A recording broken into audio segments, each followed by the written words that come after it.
ఉన్న బంగారాన్ని విడిపించి ఆ రోజు ఆన్లైన్ రేటుకే మేము కొంటాం. Sharma gold company.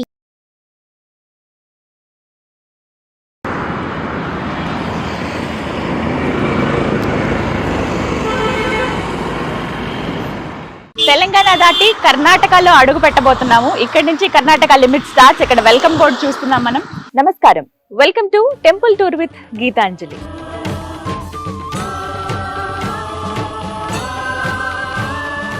ఇంతకీ ఏ ఆలయానికి వెళ్తున్నానో చెప్పలేదు కదా, చెప్తాను. ఇంకాసేపు సస్పెన్స్. ఇది చాలా ప్రత్యేకమైన ఆలయం. అది ఇక్కడి నుంచి ఆలయానికి వెళ్ళడానికి 30 నిమిషాలు పడుతుంది. అక్కడికి వెళ్ళగానే ఆలయం ఏదో రివీల్ చేస్తాను. వెళ్దామా మరి? పదండి.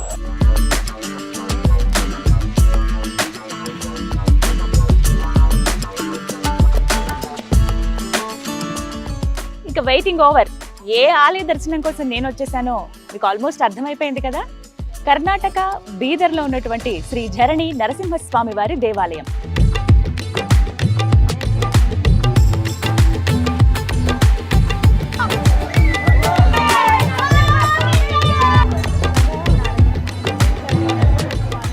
ఈ ఆలయం ప్రత్యేకత ఏంటో తెలుసా? 300 మీటర్ల వరకు మనం నీళ్లలో నడుచుకుంటూ గుహలోపలే వెళ్ళాలి. స్వామివారు ఇక్కడ భూమికి 150 మీటర్ల దిగువలో ఉంటారు. ఒక గుహలో ఆ నరసింహస్వామి వారి రూపం మనకి దర్శనమిస్తుంది. ఇక ఆ రూపాన్ని దర్శించుకోవాలంటే మనం సాహసం చేయాల్సిందే. వెళ్దామా మరి? రండి.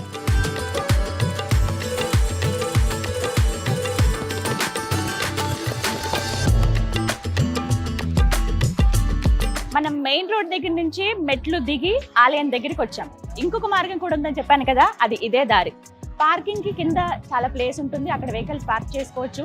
కాకపోతే అక్కడికి వచ్చిన వాళ్ళు మెట్లు ఎక్కి ఆలయం దగ్గరికి రావాల్సి ఉంటుంది. ఆలయానికి వచ్చిన వాళ్ళు సామాన్లు భద్రపరచుకోవటానికి ఇదే లగేజ్ రూమ్. స్వామివారిని దర్శించుకోవడానికి ముందుగా ప్రథమ దైవం ఆ గణపతిని దర్శించుకోవచ్చు. ఇగో ఇక్కడ గణపతి మందిరం కూడా ఉంది. ఎంత బాగున్నారో గణపతి, చూడండి. జై గణేష.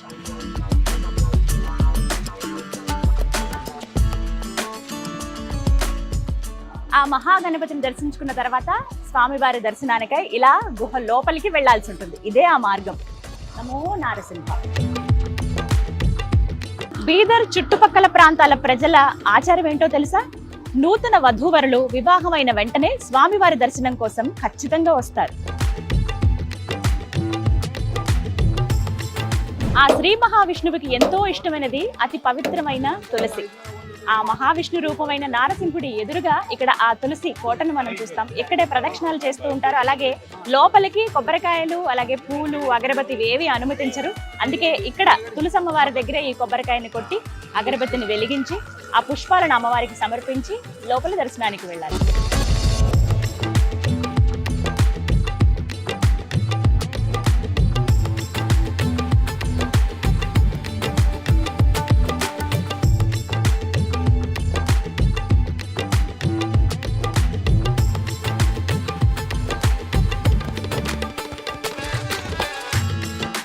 ఇదిగో ఈ కొండ గుహల్లోనే శ్రీ ఝరణి నరసింహస్వామి వారు వెలిసింది.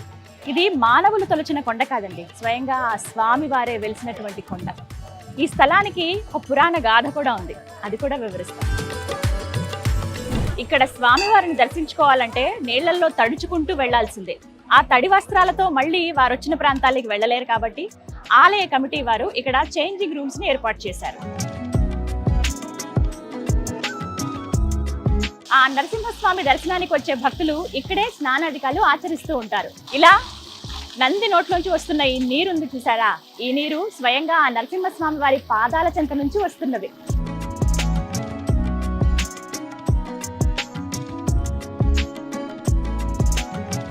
స్వామివారికి తలనీలాలు సమర్పించాలి అనుకునే భక్తుల కోసం కళ్యాణకట్ట, పిల్లలు ఆడుకోవడానికి ఇక్కడ అమ్యూజ్మెంట్ పార్క్ కూడా ఉంది.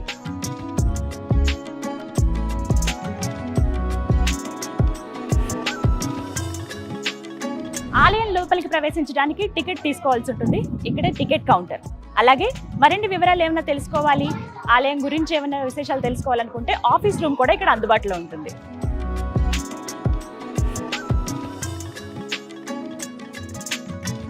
ఇదే టికెట్ కౌంటర్, వెళ్ళి టికెట్ తీసుకుందాం.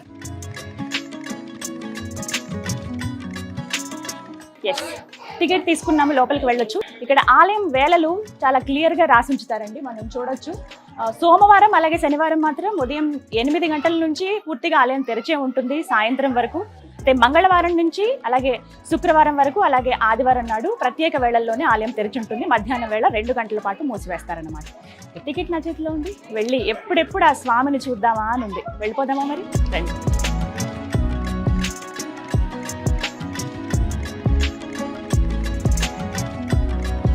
తీసుకున్న టికెట్స్ ఇక్కడ చెక్ చేస్తారు. లోపలికి ఫోన్స్ కానీ లేకపోతే ఏమైనా కెమెరాస్ కానీ అస్సలు అలౌ చేయరండి. చాలా స్ట్రిక్ట్ చేసేసారని చెప్పుకోవాలి. ఇంతకుముందు చాలా మంది ఇలా వీడియోస్ తీస్తున్నారు అవి అని చెప్పి అలా మూలమూర్తిని ఫోటో తీయకూడదనే ఉద్దేశంతో చాలా వరకు లోపలికి అలౌ చేయట్లేదు. మనం స్పెషల్ పర్మిషన్తో లోపలికి దర్శనానికి వెళ్తున్నాం.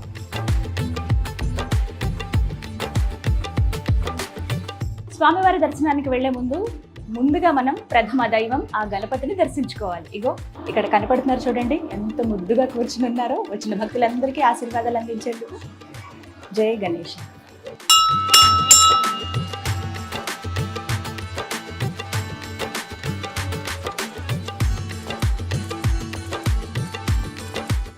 ధరణి నరసింహస్వామి వారిని దర్శించుకోవడానికి వచ్చే యాత్రికులకు భక్తులకు ఆలయ కమిటీ వారు ఒక విజ్ఞప్తి చేస్తూ ఉన్నారండి. అదే ఇక్కడ బోర్డు పైన మనకి కనిపిస్తుంది. ఎవరికైతే అంటే అనారోగ్యం ఉంటుందో, హార్ట్ అటాక్ కావచ్చు, ఆస్తమా కానీ, high BP, low BP, diabetes ఉన్న వాళ్ళు, వయసు మీరిన వాళ్ళు, ఫిట్స్ తరచుగా వస్తూ ఉండేవాళ్ళు, అంటే ఇదొక అనారోగ్యమే కాబట్టి ఇలాంటి వాళ్ళు స్వామివారిని దర్శించుకునే ముందు కాస్త ఆలోచించండి. దయచేసి అలాంటి వాళ్ళు రాకుండా ఉంటే మంచిది అని చెబుతున్నారు. ఎందుకంటే ఇదంతా కూడా గుహ భూమి నుంచి 150 మీటర్ల కిందకి ఉంటుంది కదా. ఆక్సిజన్ సరిగ్గా అందకపోవడం కావచ్చు, ఇంకేమన్నా ఇతరత్ర సమస్యలు ఎదురైతే ఇబ్బంది కాబట్టి ముందుగానే ఒక హెచ్చరికగా ఇక్కడ ఒక బోర్డు మనం చూస్తాం ఆలయం బయటే. కొండ గుహలో కొలువైన స్వామివారిని చూసేందుకు ఎంతో మంది భక్తులు ప్రతినిత్యం వస్తూ ఉంటారు. ఇంతమంది భక్తుల రద్దీ నేపథ్యంలో లోపలంతా కూడా చాలా సఫకేటింగ్ గా ఉంటుంది. ఎందుకంటే అదంతా చుట్టూ క్లోజ్డ్ గా ఉంటుంది కాబట్టి, అందులోనూ నీళ్లు ఒకవైపు. దీనికి దృష్టిలో పెట్టుకుని ఆలయ కమిటీ వారు ఒక మంచి ఆలోచన చేశారు. ఇక్కడ చూడొచ్చు మనకి వెంటిలేషన్, అంటే లోపల ఉన్నటువంటి గాలి, ఆ కార్బన్ డైఆక్సైడ్ ఎక్కువైపోతుంది కదా, అదంతా బయటికి పంపించడానికి ఈ విధంగా పైపులు ఏర్పాటు చేశారు. అలాగే బయట ఉన్నటువంటి ఫ్రెష్ ఎయిర్ లోపలికి వెళ్ళడానికి కూడా ఇంకొక మార్గం ద్వారా ఎయిర్ వెళ్ళడానికి కొన్ని ఏర్పాట్లు చేశారు. నిజంగా ఇది చాలా మంచి పద్ధతి అని కూడా చెప్పొచ్చు.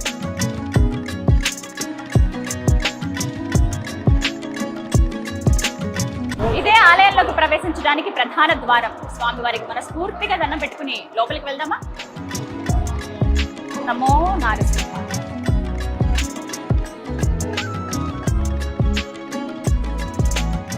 ఆలయంలోకి అడుగు పెట్టగానే ఒక మహాద్భుతం మనం వీక్షించవచ్చు. అదే ఇక్కడ చూడండి, అఖండ దీపం.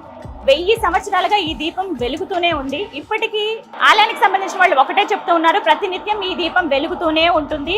ఉదయం సాయంత్రం అలాగే నూనె పోస్తూనే ఉంటారు. ఎక్కడా కూడా కొండెక్కకుండా జాగ్రత్తగా చూసుకున్నాము. అన్ని 1000 సంవత్సరాల నుంచి దాదాపు ఈ దీపం వెలుగుతూనే ఉందట. ఈ యొక్క దీపాన్ని దర్శించుకుంటే చాలు ఆ స్వామివారిని దర్శించుకున్నటువంటి అత్యంత పుణ్యం లభిస్తుందని చెప్తున్నారు.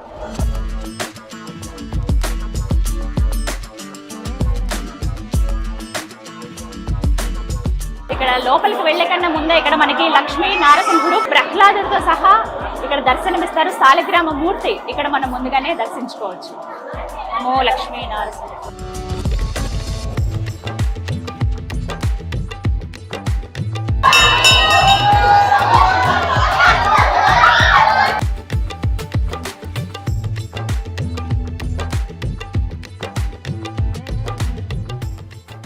మొత్తంగా ఈ ఆలయానికి ఎన్నో ఏళ్ల చరిత్ర ఉంది.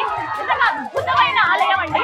నా జీవితంలో మొట్టమొదటిసారేమో ఒక గుహ లోపల నుంచి వెళ్ళి ఆ నరసింహ స్వామి వారిని దర్శించుకోవడం అనేది, మామూలుగా వాటర్ లో వెళ్ళిన టెంపుల్ కి నేను వెళ్ళొచ్చాను, దర్శనం చేసుకున్నా, శివయ్యని దర్శనం చేసుకున్నాను. కానీ ఇలా విష్ణుమూర్తి అవతారంలో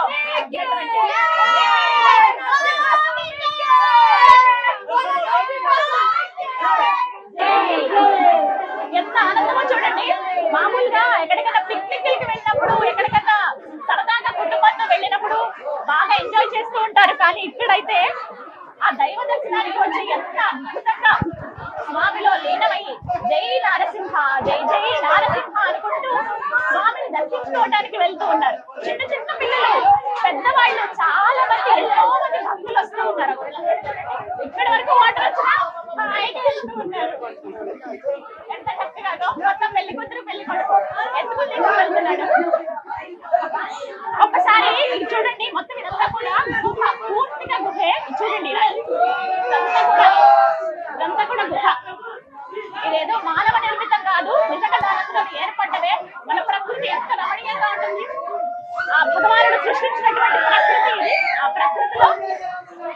ఆ గుహలో ఆ ప్రకృతి దేవుడు మహాదేవుడు శ్రీ మహావిష్ణువు అవతారమైనటువంటి నారసింహుడు. కొంచెం ఎగుడు దిగుడుగా ఉంది కింద, అంటే సమాంతరంగా లేదు, కింద ఇసుకలు ఉన్నాయి, రాళ్ళు ఉన్నాయి. అంటే పూర్తిగా ఇది సహజంగా ఏర్పడింది కదా, అందుకని మనకి తెలుస్తుంది కిందంతా చెరువులు నడిచినప్పుడు ఎలా అయితే అలా కింద రాళ్ళు రెప్పలు అవన్నీ తగులుతున్నాయి కాళ్ళకి. కానీ అదేమి మనకి హాని చేయవు, నొప్పని పెంచవు. ఎందుకంటే ఆ నామం అంటే ఆ హరిని స్మరించుకుంటూ నరసింహుడిని స్మరించుకుంటూ గోవింద ఎవరైనా అయినాగా. ఇక్కడ వరకు ఒక మార్గం అండి, ఇక్కడి నుంచి చూడొచ్చు. 100 మీటర్లు మనం ముందుకు వచ్చాం గుహలో. ఇక్కడి నుంచి ఇంకా మనం 200 మీటర్లు వెళ్లాల్సి ఉంటుంది. ఇక్కడ భక్తుల సౌకర్యార్థం ఈ విధంగా లైట్స్ మనం చూడొచ్చు. లైట్స్ అరేంజ్ చేశారు, ఎందుకంటే గుహ కదా చీకటిగా ఉంటుంది. అలాగే పట్టుకునేందుకు వీలుగా ఈ విధంగా పోల్స్ ఏర్పాటు చేశారు. ఇలా పట్టుకుంటే జాగ్రత్తగా వెళ్ళొచ్చు.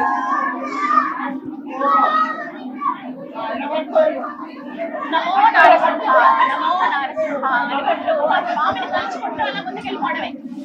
ఇక్కడ స్థల పురాణం ఏమిటి అంటే, ఆ మహాశివుడు ధ్యానం చేసుకోవడానికి కొన్ని ప్రదేశాలకు వచ్చేవాళ్ళు. ప్రముఖంగా గుహలలో ఉండి ఆయన ఏకాంతంగా ధ్యానం చేసుకునేవారు. ఇందులో భాగంగా ఒకనాడు ఇదే ప్రాంతంలో ఇదే గుహలో ధ్యానం చేసుకుంటుంటే ఆ పరమశివుడి ఆ దీక్షను అలాగే ఆ ధ్యానాన్ని భగ్నం చేసేందుకు జలాసురుడు ఎన్నో విధాలుగా ప్రయత్నిస్తూ ఉంటాడు. ఈ విధంగా ప్రయత్నాలు చేయటం చూసి ఆ శ్రీ మహావిష్ణువుకి కోపం వస్తుంది. నరసింహావతారంలో ఉన్నటువంటి ఆ శ్రీ మహావిష్ణువు వచ్చి ఆ జలాసురుడిని వధిస్తాడు. అలా వధించిన వెంటనే ఆ జలాసురుడు స్వామి శరణు కోరుతాడు, అయ్యో స్వామి నన్ను క్షమించు అని. స్వామి ఎలాంటి వారు, ఎంతటి కఠినాత్ములకైనా వాళ్ళు తప్పు చేస్తే ఒక మాట అని దండించి మళ్ళీ బిడ్డగా తన దగ్గరికి తీసుకుంటారు. నీకు ఏం కావాలని అడిగినప్పుడు, స్వామి నన్ను చంపావు ఇక్కడ ప్రదేశంలో, ఇదంతా కూడా నెగిటివ్ గా మారిపోతుంది, అలాంటి ప్రాంతం ఆ పేరు నాకు వద్దు. అంతటి రాక్షసుడైనా సరే శరణు కోరగానే ఆ శ్రీ మహావిష్ణువు అతన్ని మన్నించాడు. ఆ జలాసురుడికి ఒక వరం కూడా అందించాడు. ఈ కొండ గుహల్లోనే నేను వెలుస్తాను, నన్ను దర్శించుకునేందుకు వేలాది మంది, లక్షల మంది, కోట్ల మంది భక్తులు వస్తూ ఉంటారు. వారందరూ కూడా జలంలోంచి వచ్చే నా దర్శనం చేసుకోవాలని చెప్పి ఆ జలాసురుడికి ఒక వరం ఇచ్చారని చెప్పుకోవాలి. అప్పుడు ఆ జలాసురుడు ఎంతో సంతోషిస్తాడు. అంటే నేను రాక్షసుడు అయినప్పటికీ ఆయన నన్ను కరుణించి అంటే ఆయనలోనే తడుచుకుంటూ వెళ్ళి ఆ స్వామివారిని దర్శించుకునేటువంటి భాగ్యం ఆ జలాసురుడికి దక్కింది. అంతటి కఠినాత్ముడికి కూడా ఆయన ఒక వరం ఇచ్చి ఈ విధంగా చూశాడంటే మనల్ని ఇంకెంత ప్రేమగా చూస్తారు కదా ఆ నరసింహుడు. అలా భక్తులకు దర్శనమిచ్చేందుకు ఈ కొండ గుహల్లో ఆ శివయ్య దీక్షను అలాగే చేయించేందుకు, ఆ ధ్యానాన్ని అలాగే కంటిన్యూ చేయించేందుకు స్వామివారు ఇక్కడ వెళ్తారనమాట. అప్పటి నుంచి కూడా భక్తులు స్వామివారిని దర్శించుకుంటాడు. అందుకనే లోపల మనం ఒక శివయ్యను కూడా దర్శించుకుంటాం. ఆ శివయ్య ఆ యోగ ముద్రలో, ఆ ధ్యాన ముద్రలోనే ఉంటారు. నమో నారసింహ నమో నారసింహ అనుకుంటూ అడుగులు ముందుకు వేస్తుంటే అంత దూరం వచ్చావా అని అస్సలు తెలియలేదు. ఒక 20 అడుగుల్లో స్వామి దగ్గరికి మనం చేరుకోబోతున్నాం, ఆ దివ్య రూపాన్ని చూడబోతున్నాం. దానికి విధంగా మెట్లుంటాయి, ఇక్కడ నెమ్మదిగా ఎక్కాలి. చాలా అంటే రాళ్ల లాగానే ఉంటాయి మెట్లు.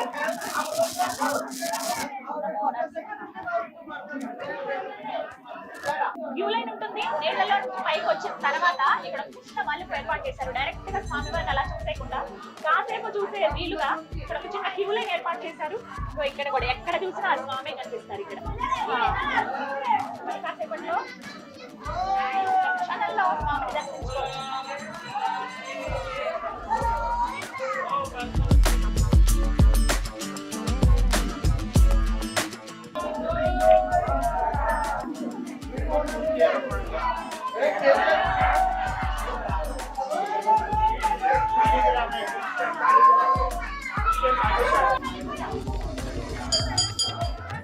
అదిగో మూర్తి ఎంత సంతోషంగా ఉందో తెలుసా. శాలిగ్రామ రూపంలో ఉన్న మూర్తిని దర్శించవచ్చు. కొంచెం పైన స్వామివారి ముఖం మనకి కనిపిస్తుంది. కిందిగా పాదాలని దర్శించుకోవచ్చు. నమో నారసింహ ధరణి నరసింహ స్వామి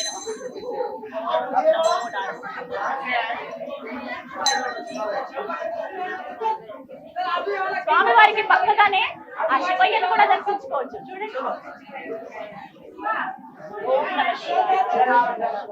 శివకేశవులు ఇద్దరికి కూడా భేదం లేదు అని చెప్పేందుకు ఇది మరొక నిదర్శనంగా చెప్పొచ్చండి. ఇక్కడ స్వామివారు ఒక పక్కగా ఉంటే మరోవైపు ఆ శివయ్య దర్శనం ఇస్తూ ఉన్నారు.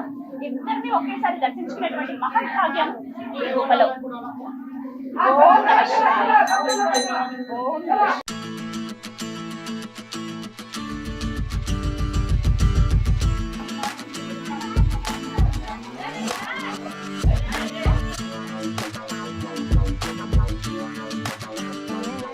ఆ ధరణి నరసింహస్వామి వారి దర్శనం ఎంత బాగా జరిగిందో నా జీవితాంతం గుర్తుండిపోయేటువంటి ఒక జ్ఞాపకం ఇది.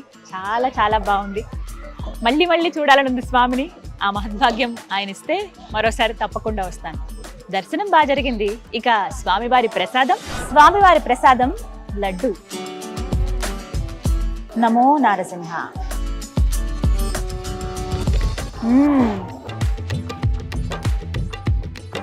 చాలా రుచిగా ఉంది. ధరణి నృసింహస్వామి వారి దేవాలయం దగ్గర ఇదే ఆవరణలో మనం ఎన్నో ఉపాలయాలను కూడా దర్శించుకోవచ్చు. అందులో భాగంగా హనుమాన్ దేవాలయం. జై భజరంగబలి, జై హనుమాన్.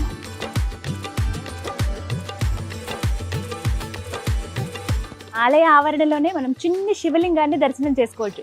చిన్న మందిరం ఎంత బాగుందో చూడండి. బుజ్జిగా ఉన్నారు శివయ్య లోపల. బయట మనం ఈ చిన్ని శివయ్య మందిరం చూస్తాం. గుహ లోపల కూడా ఆ శివయ్యను మనం దర్శించుకోవచ్చు. ఇదే ఆలయ ప్రాంగణంలో నవగ్రహ మండపం కూడా మనం చూస్తాం. ఇదిగో ఇక్కడే నవగ్రహాల్ని ప్రతిష్ఠించారు. ఆదిత్య సోమ మంగళ బుధాయచ గురు శుక్ర శనిభ్యశ్చ రాహవే కేతవే.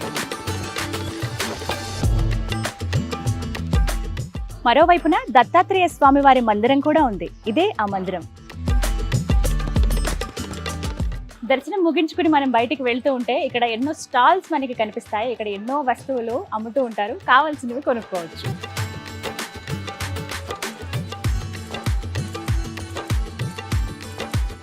చూసారుగా బీదర్లో ఉన్నటువంటి శ్రీ ధరణి నరసింహస్వామి వారి దేవాలయాన్ని.